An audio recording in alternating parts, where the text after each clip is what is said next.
आसामनि गिबि मन्त्रि डक्टर हेमन्त बिश्व शर्मा बिथांखौ सीएम मासिनिफ्राय बोख्लायनांगौनि थाखाय हादरनि राष्ट्रपतिनो बेरेखा दोलोआ गांसे मेम'रेन्डाम गथायदों। बीजेपीनि एम रेवरेवा नार्जारिया बिटिआरनि सीएम मानग्राम प्रमद बर' बिथांनियावहाय निमाहा बिबाय। खुलुमबाय, आं बे समाव मोननैसो सुंद' आपडेट लानानै फैलायबाय। रायजोफोर, बीजेपीनि एम रेवरेवा नार्जारिया थांनाय 15 आगस्टनिफ्रायनो बिटिआर सरकारनि हेंथायै माखासे बाथ्रा बुंबोबाय थानायनि थाखाय बिथांखौ एम बिबाननिफ्राय बोख्लायनायखौ जों बयबो मोनथिखादों, नङा होमबा रायजोफोर? दा दिनै एम रेवरेवा नार्जारि बिथाङा बिटिआरनि सीएम मानग्राम प्रमद बर' बिथांनियावहाय निमाहा बिबाय।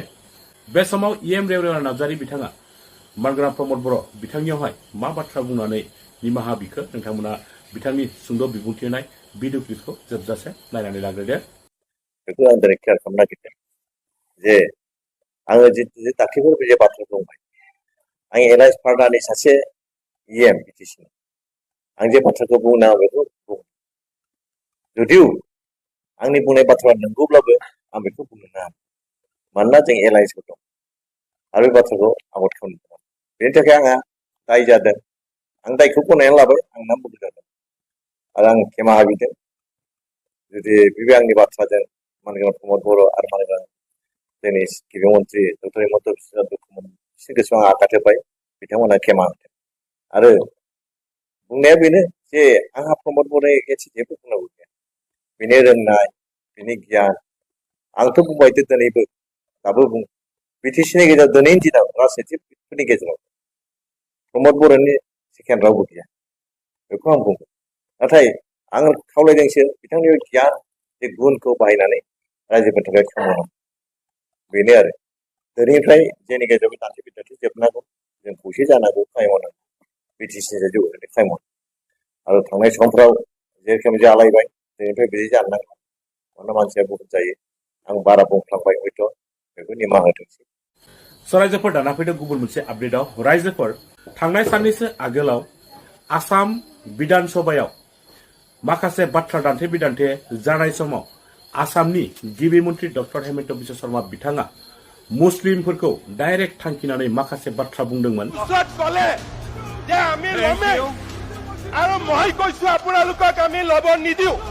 बिथांनि बेबायदि बाथ्रा बुंनायखौ बेरेखा दोलोनि दैदेनगिरिफ्रा दुखु मोननानै बेरेखा दोलोनि दैदेनगिरिफ्रा ज' लोगो नांनानै आसामनि गिबि मन्त्रि डक्टर हेमन्त बिश्व शर्मा बिथांखौ सीएम मासिनिफ्राय बोख्लायनांगौनि थाखाय बिथांनि हेंथायै बेरेखा दोलोनि दैदेनगिरिफ्रा मैयानि सानाव हादरनि राष्ट्रपतिनो गांसे मेम'रेन्डाम माननीय राज्यपाলৰ জৰিয়তে ভাৰতৰ প্ৰেসিডেন্টলৈ ভাৰতৰ ৰাষ্ট্ৰপতিৰ কাৰণে এখন মেমৰেণ্ডাম আমি আজি সাবমিট কৰিলোঁ।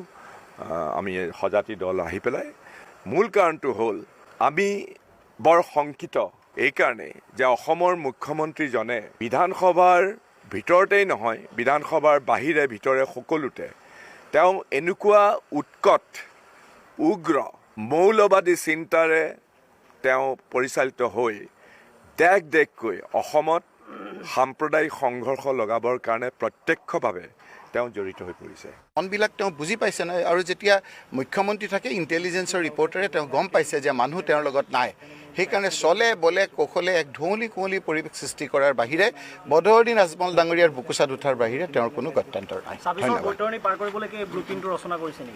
একেখিনি কথাকে আৰু উগ্ৰ তিতা উগ্ৰ মিঠা 26 পাবগৈ নালাগে বোধহয়, তেওঁ যেনেকৈ কৈছে 26 নাপাবগৈ যেন লাগিছে।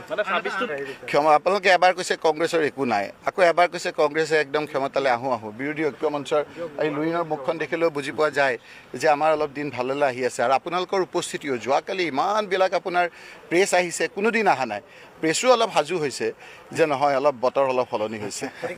মন্ত্ৰীয়ে দেশৰ সংবিধান আৰু আইন ৰক্ষা কৰিব পৰা নাই, আৰু তাৰ বিপৰীতে তেওঁ সমগ্ৰ অসমত মানুহৰ মাজত সাম্প্ৰদায়িকতাৰ বিষবাষ্প সিঁচি দিবৰ কাৰণে বিধানসভাৰ ভিতৰে বাহিৰে বিভিন্ন ধৰণৰ বক্তব্যৰ যোগেদি মানুহক প্ৰৰোচিত কৰিছে, আৰু সাম্প্ৰদায়িক সংঘাত দ্বন্দ্ব গোষ্ঠীদ্বন্দ্ব লগাবৰ কাৰণে বিভিন্ন সময়ত কূট কৌশল ৰচনা কৰা আমি দেখিবলৈ পাইছোঁ। গতিকে দেশৰ সাংবিধানিক বিধি ব্যৱস্থাৰ প্ৰতি ভয়াৱহতা নমাই আনিছে। আইন ৰক্ষা কৰিব পৰা নাই, আইনৰ শাসন এতিয়া সংকটৰ গৰাহত পৰিছে। নামনি বিভাজন কৰি নামনি অসমৰ মুছলমান মানুহ উজনিলৈ যোৱাত বাধা দিয়া তেওঁৰ ফালৰ পৰা দেখিবলৈ পোৱা